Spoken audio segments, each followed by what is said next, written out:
Good morning, everyone, and welcome to the Rangers Review morning briefing. It is Wednesday, the 11th of September. It is the greatest ever Ranger, John Gregg's birthday as well. So happy birthday, John. Hopefully you have a fantastic day. And I'm joined this morning to discuss all things Rangers by Stevie Clifford. How's it going, Stevie?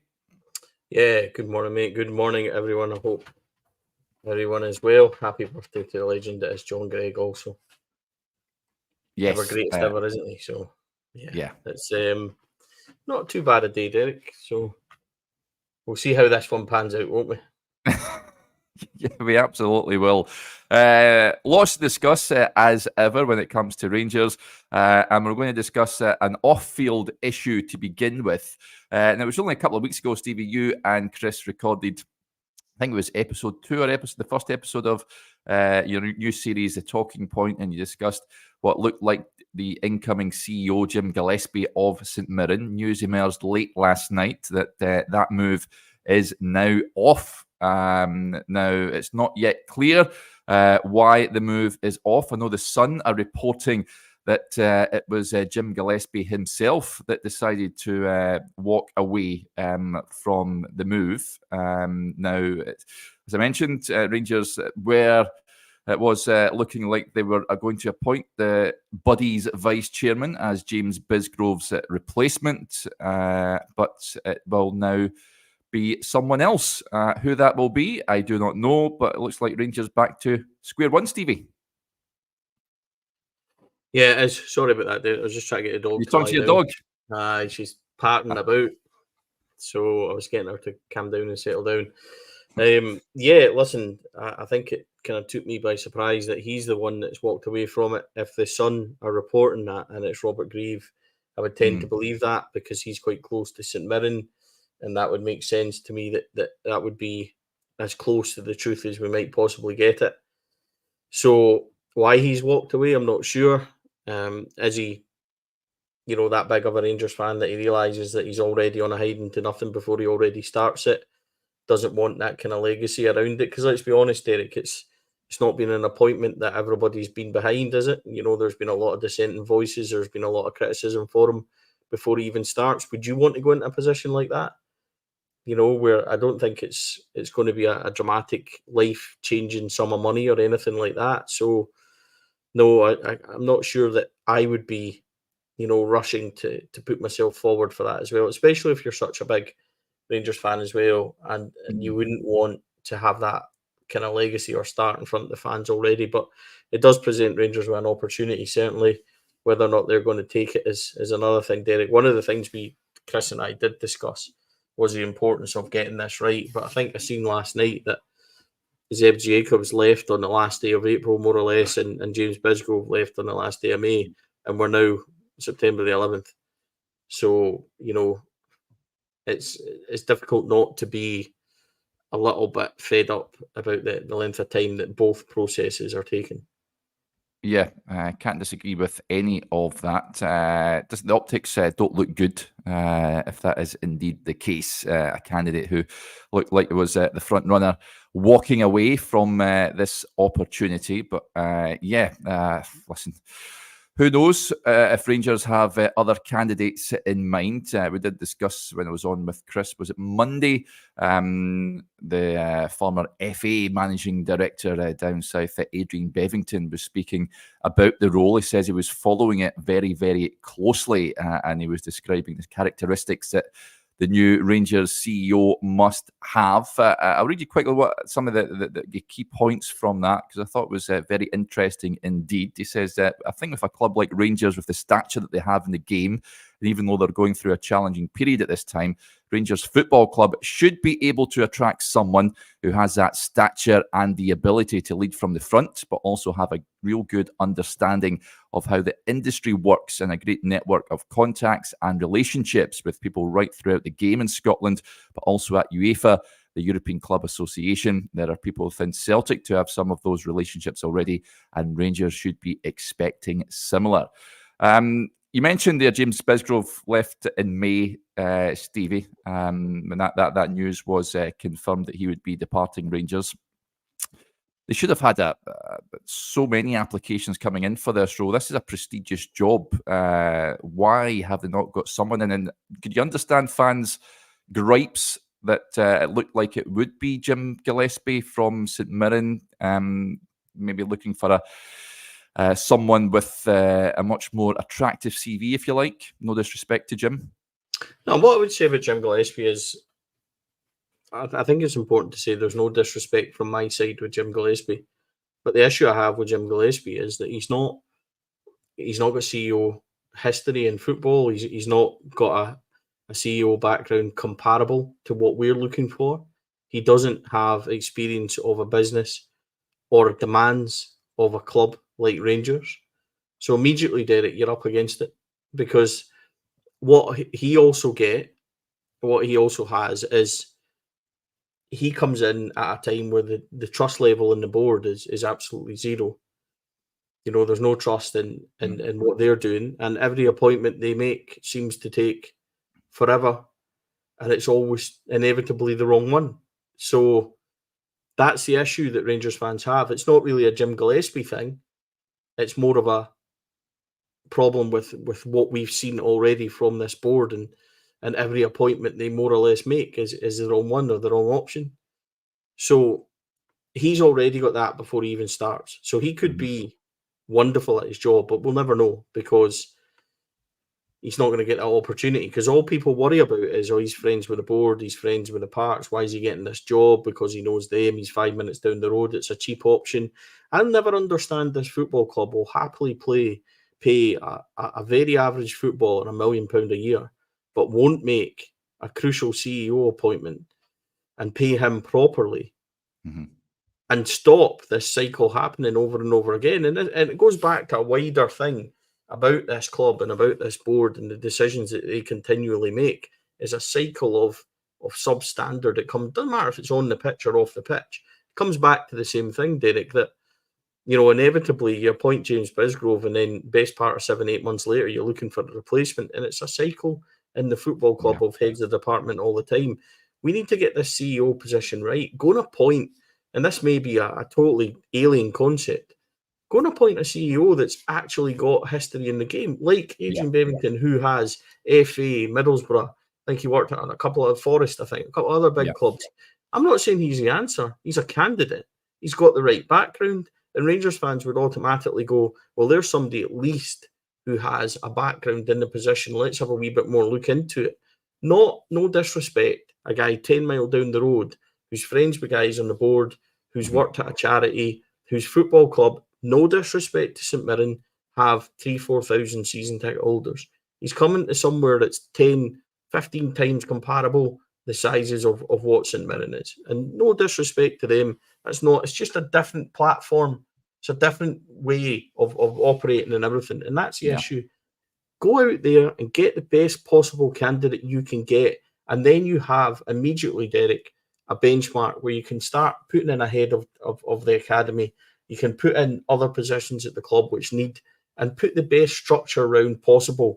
And then, maybe just then, the off-field stuff will get better when they go and do a stadium. They'll have a proper project manager, etc., because people at the top who are making the decisions know what they're doing.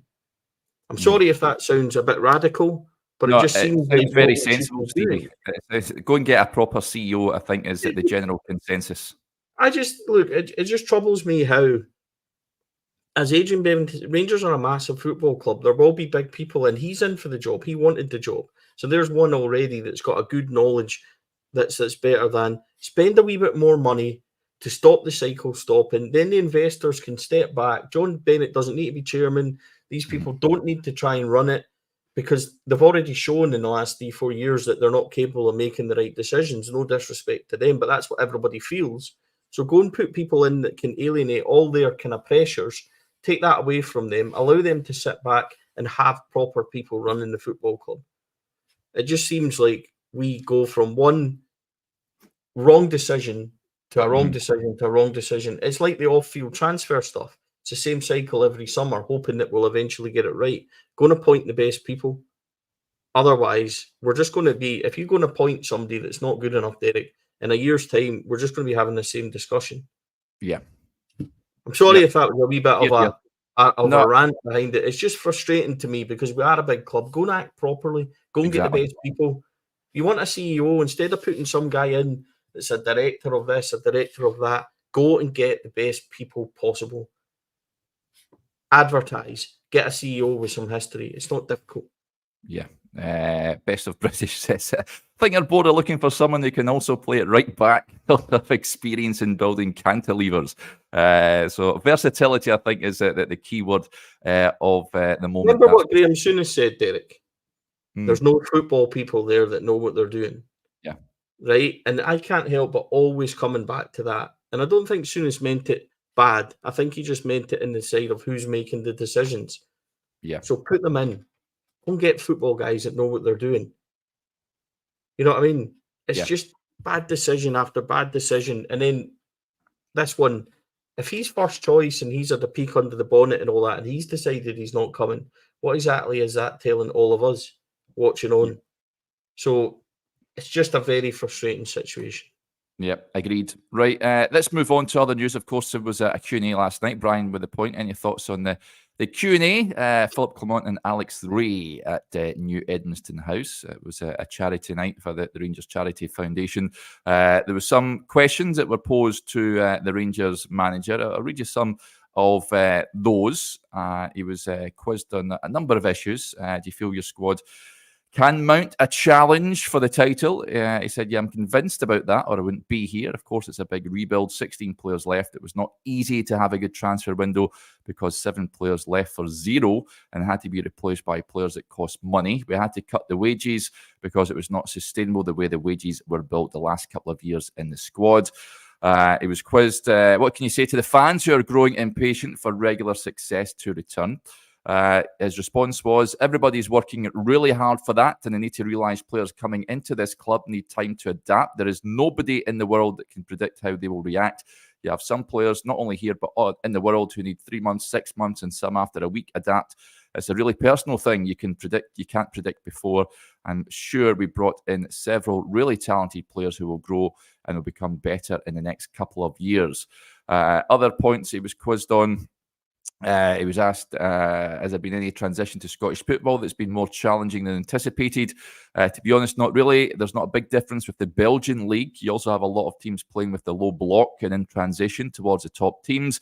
I think in Belgium, you have more teams competing to win a title, but that also has something to do with the formula that they play.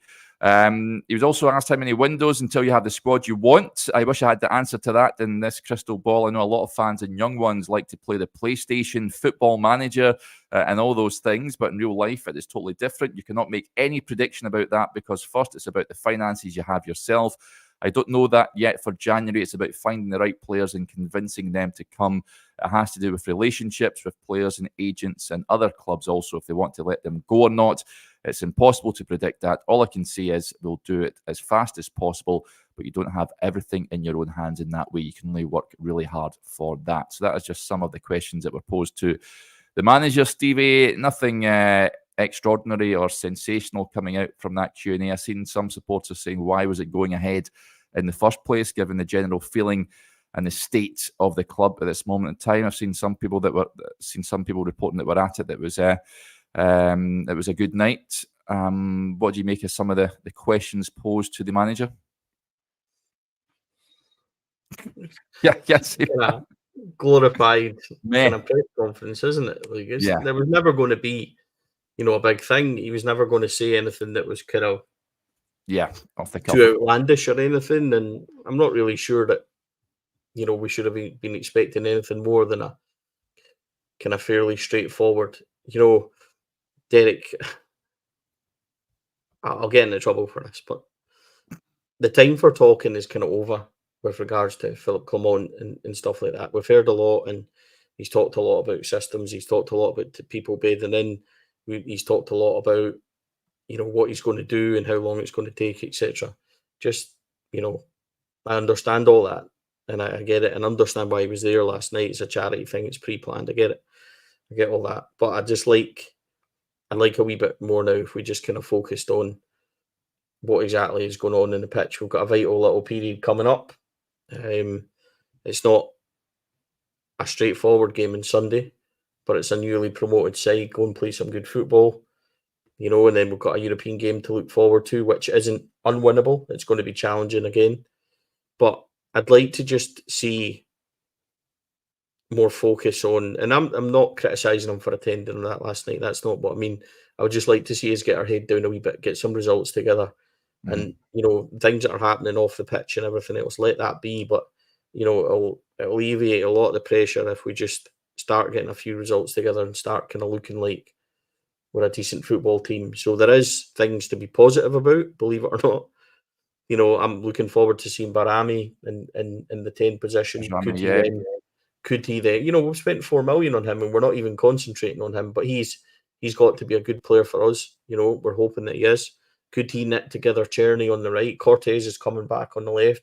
Igamani's floating about again up front. So, these are all potentially exciting moments that you could have in the team. Could that bring the best out of Diamande? That's what I want to focus on. I want to see progress now on the pitch. The manager talked about he needed October, November and stuff. Well, we're starting to get towards that. So I'm starting to look towards what we're going to see on the pitch. And just to reiterate, I'm not criticising Philippe Clement for attending last night or answering the questions. It was a charity event. A charity thing, and it's a really good thing that he went along. I'm just saying that I didn't expect much from it. I knew the answers would be kind of fairly stock, answers. He's not going to reply to a question like, do you think you've got a squad here that's going to challenge for the league? He's not going to go, nah, do you know what? I know. We're a bit iffy, aren't we? You've all seen us play. Defence is a bit ropey. Big John Suter, sometimes good, and what am I supposed to do with Big Cyril up front? Sometimes a world beater. He's going to say that, isn't he? He's going to say, of course, I think it is and stuff like that. It's just, you're never really going to get the truth, or you're never really going to get the answers that you might want from him. And the questions are never going to be, kind of stock answer or kind of answers or really difficult questions, rather, of getting the answers that you really want. So I'm more looking forward to seeing Derek about what we're going to do on the pitch on Sunday, for example. Like, what's the reaction going to be from this team? Because we spoke last time, and I don't think there's anyone, and I mean anyone, legitimately in that 11 that can say, my place in this team is completely cast iron. I'm playing brilliantly. I need to play.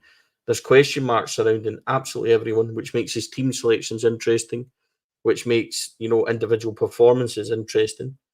And I'm looking to see how we react to that. And I do have expectations for the likes of Czerny, Barami, for the likes of Cortez, Diamande. Ridvan might be fit by Julember or something. So I'm looking forward to him maybe getting back to some sort of form at left back. Potentially could Cashaviro come in and play decently. All these things are questions that I'm looking forward to getting answers to, rather than hearing, what the manager's saying off field. I think there's been quite a lot of that. Let's just see how we're going to react. And that's the biggest thing for me at the moment, mate. And again, it's not a criticism. I'm just saying I'm kind of just like, I understand his answers and everything else. I'm just more focused on seeing what we're actually going to do. Yeah, John Walker with a point says, do you think a front four of Cortez, Barami, Igaman and Czerny offers any attacking hope going forward? Yes, I'm excited like you. The Albanian, he played for Albania last night again against Georgia. By all accounts, performed reasonably well. Cortez, as we know, he just needs to stay clear of injury. Igaman is one, we just seen him in flashes at Parkhead, but he is certainly someone that I think we're all interested about seeing more from. Czerny had a poor game at Parkhead, but so did everyone pretty much. He set up a goal for the Czech Republic in their recent match. I think was it last night. He curled one into the. In fact, they play it off over in the 6-yard box to someone to smash home. So that is a forward line that should be good enough against pretty much most teams in the Scottish Premiership. Stevie, that is a forward line that should excite the fans. Yeah, I think you're probably doing Cyril a bit of a disservice, considering he's a top scorer at the moment. It was last year, but I get the excitement regarding what I would like to see of Igamani as Derek is just somebody potentially that's exciting to come off the bench that we can actually look at and say, right, 20, 25 minutes, we can maybe get this boy on wide or up top. Danilo will be back very soon. He's got a very small issue back in training, etc. So That's not going to be a big miss. So he'll be there and thereabouts. You've actually got some options up there. What I really want to see is Cortez coming back and getting decent games together. Is he capable? Like we think, is he going to be a good player? All of a sudden, if you get him moving, you get better players around Tierney, better players respond to better players, Derek. It's an obvious thing. But, could he suddenly start looking good? So I like it. I like the point, and that's the one I was trying to make, that we do have exciting options that we feel might be exciting players. And I'm certainly not. I've seen a lot of criticism for the likes of Tierney and stuff online, and yes, they haven't played great in the last game. Nobody did from Jack Butland going forward. So, there is question marks there. But yeah, I mean, potentially I think that could be exciting. I want to see more, like Derek, from Diamande as well. I want to see him linking up with Barami at 10. I want to see, then your striker up front scoring goal.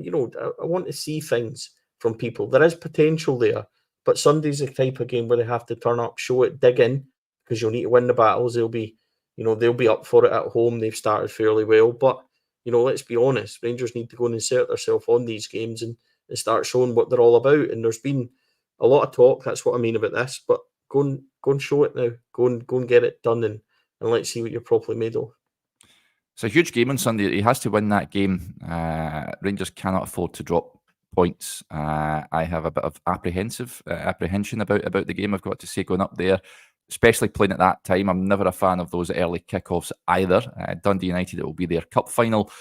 They have started well in the league as well. It will be no gimme by any stretch of the imagination. It's a roll up the sleeves job. I don't think it's going to be pretty, Stevie, but it's vitally important Rangers pick up all 3 points in that game, because the feeling amongst the fan base at this moment in time, we know that I don't think this. The manager doesn't have any sort of credit in the bank at this moment in time. Some are already saying that he's not the man to lead Rangers forward. So it's vital that he gets results starting Sunday, isn't it? There's no margin for error. There's no margin for error for anyone, though. It's not just on the manager. I want to actually see performances, Derek, from the big players in the team. Like, there's been mistakes all over the place. We all put Jack Butland on a terrific pedestal, and we all love him, and we all think he's absolutely wonderful footballer, and he's making mistakes, right? Well, his position's under threat as well, like you say, Stevie. Yeah, this isn't just under threat here. Yeah, well, this is the point I'm trying to make. This isn't just a Philippe Clement issue. This is a Butland, Tav, Suter, Diamande, Barron. This is everyone needs to play well. Everyone needs to respond. And a game like Sunday, as much as it is going to be difficult, is actually one I look forward to, because they should have a wee shot, they should have a wee go, they should be up for it. So go and respond. Go and put your mark on the game. Go and respond properly how you should to a result like that. You've had 2 weeks to work on it on the training pitch. You know what I mean? You'll get more cohesion that way. Yes, some were away on international duty, but not a lot.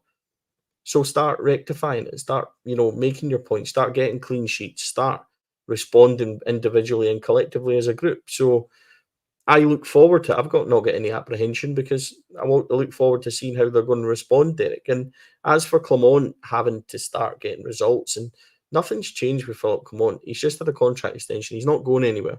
Doesn't matter what happens in the next month, 2 months, anything. He's not going anywhere. The board have made that quite clear. So we just need to hope that he does get it together and more performances like we had inconsistently this season against Johnstone, Motherwell, Ross County. There was flashes of bits there that we could say, right, okay. When he first came in, he went on an extremely good run. I think won 7 or 8 in a row after Christmas as well. So these are the type of form that we're looking forward to, or I'm looking for them to get back to. Hearts away, Celtic away are now gone, right? Push them to the side. Now go on a run. If he thinks that we've got a team that are capable, then go and show it. That's what I'm looking forward to, Derek. The response. A game like Dundee United away, as difficult as it is probably a very good game for us to go into, because you're going to get a response. And I don't mean this disrespectfully, but Ross County at home, everyone just says it's Ross County at home, you're expected to win it.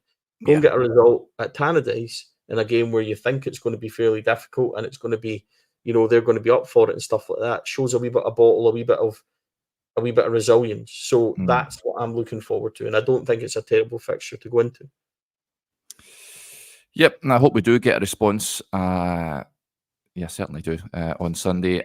Some points coming in off the back of that. Craig Andrews says that our away form has been poor. It needs to be sorted. Too many players off form still getting picked. Yeah, that's sort of what we just touched on there. I think the manager has some big decisions to make ahead of the weekend's games, and I do really hope that he does make them. There's no room for sentimentality. If players are not playing well enough, they shouldn't be playing in the first team. It's as simple as that. Scott Girvin with a point just on Tierney.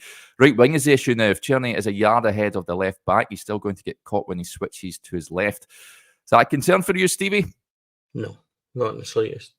Tierney's a really good player, and he'll prove it. He's already got numbers on the bank, and I think he'll be absolutely fine. I think we've got a tendency to over-examine absolutely everything, put better players around him. He's currently playing without a 10, without the midfield being right and the setup being right, etc. You put Barami next to him, Cortez again on the left, we're going to look better instantly. We're going to be better. So, no, I'm not concerned in the slightest about Tierney. I've seen enough to know that he's a very good football player and he'll link up and he'll create and score goals for us. So, there's a million issues, Derek, in this team before I even contemplate Cortez being one of them at this moment in time. So I'm not concerned about Cortez. I'm concerned about Tierney. I'm not concerned about Cortez either, to be honest. But I'm concerned about our midfield balance. I'm concerned about our centre halves. I'm concerned that our goalkeeper's forgotten how to use his hands. All these kind of things I'm concerned about before I worry about a new guy that we've seen, a couple of games about. And it's not to disrespect the point. I think it's fine. Tierney does cut in a lot, but he's an experienced international footballer, Derek. He's going to know when to do things and when not to do things. So I just think there's a lot more issues for me before I start concerning myself with him. Yep, agreed. A point coming in here from Perth Luxury says, I'm coming over from Perth, Western Australia for the game at Ibrox against Hibs on the 28th. Got myself a VIP ticket. What are the basics I should know to stay safe and have a great time as well? So go and help Perth Luxury out, folks. You'll enjoy it. You'll have a great time heading over. Hopefully the match doesn't spoil your experience, buddy. But you'll have a fantastic time. Went to a couple of matches in hospitality at Ibrox down the years, and you'll be looked after, I assure you of that.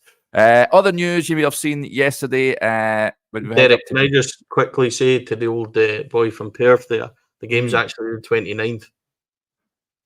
Well, just so that he knows, I sincerely hope that it's not, he's not coming over and everything else. It's early on the 29th, isn't it? So, right, okay. And with regards to, staying safe and having a good time, if he wants to have a good time, just stay in your hotel. You know what I mean? So, we'll be fine. But hopefully his travel plans don't scupper that one, but it's definitely the 29th. Yeah, top man. Steve-O says, wear a blindfold for keeping your mental health safe. So, sound advice there, buddy. If you're once you head over to watch the famous in action. The other news yesterday you'll have seen when Rangers go up to McDermott Park. I think the match scheduled for the 1st of December.